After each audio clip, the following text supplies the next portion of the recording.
So, which are three Greek gods that deserve a little bit more love? The three that I have chosen don't really have a particular order, and it's just my preference. I hope you like the gods that I have chosen, and if you have other gods that have been ignored by the mainstream media, please let me know in the comments which god you think deserves more attention. By more attention and by deserves more in general, what I mean is I want to see more of them in books. I want to see more of them in movies, whether they're heroes, whether they're villains, or some other incarnation. It's not that the Olympians suck or anything like that, absolutely not. Please don't strike me down, Papa Zeus. But they have been in the center light for so long. I kind of want to see more different gods. So let's jump right into it. First god, or well, in this case, goddess on my list is Hecate. I've talked about her before, and I hope you agree with me. This goddess definitely deserves more of the limelight. Sure, she has seen some light in recent media and books. For example, she was the goddess in Rick Riordan's universe of Percy Jackson and the Olympians, who was responsible for the mortal beings to be unable to see gods, monsters, and all the overall magical shenanigans that go on. Also, she did appear in one of the books, but it was so brief, I wanted more of her. She also was called upon in the chilling adventures of Sabrina to help out the witches when they lost their magic that they got directly from the devil. Instead, they decided to transfer their energies towards Hecate. Good call on the witches in that part. However, Hecate is a moon goddess, a goddess of magic, one of the three goddesses of the moon, along with Selene, the full moon, and Artemis, the crescent moon. Hecate is the new moon. She is a goddess of witchcraft, spells, and enchantments. She holds up a torch for fire, for the underworld is her domain, and she is accompanied by dogs and snakes. Keys, transitions, necromancies, and crossroads are all symbols of her. In my opinion, Hecate has great potential as a goddess of mayhem, as a villain, as a heroine.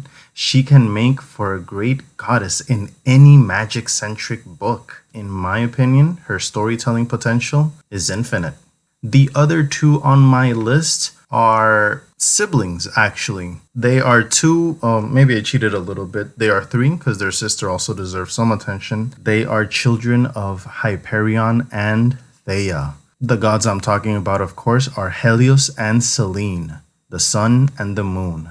Helios, Selene, and Eos, the dawn, definitely deserve more love and more attention. While I will focus on Selene, I do have to mention that the entire Titan era, excluding Kronos and his drama, has been greatly ignored by mainstream media, by storytellers, and well, maybe not so much by classical artists, but you get my point. I know that maybe something was burned or something was lost in the Library of Alexandria, and there were probably hundreds of stories there about the Titans, but come on, from Iapetus to Themis to Mnemosyne, all the Titans deserve a little bit more love. Now, let's come back to Helios and Selene. Helios is a god of the sun, Selene is a goddess of the moon, and Eos is a goddess of the dawn. Eventually, Helios is replaced by Apollo, though sometimes he is depicted as the sun's charioteer. Selene is one of the three moon goddesses, along with Hecate and Artemis, like I mentioned before. Helios has seen some representation, most recently as Heliod, the white mana enchantment god of Theros from Magic the Gathering. However, his storytelling potential, along with his sisters and parents, is great, and has been mostly glossed over even in the more mainstream mythology worlds.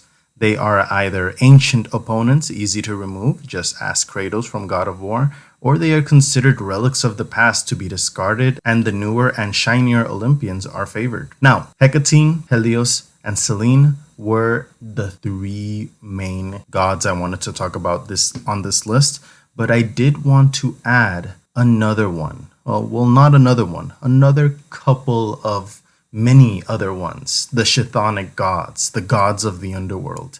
Perhaps it's just me, and I know there was a recent video game in the underworld at its center called Hades, but I still see so much more potential when it comes to the gods of the underworld.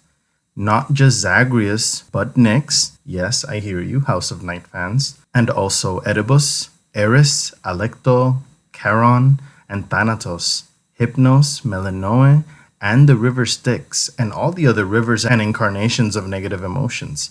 The Greek underworld is a whole world ripe with creative potential.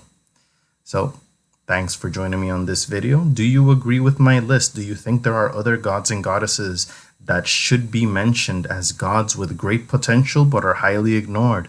Please leave them down in the comments below and have a great day. Bye bye.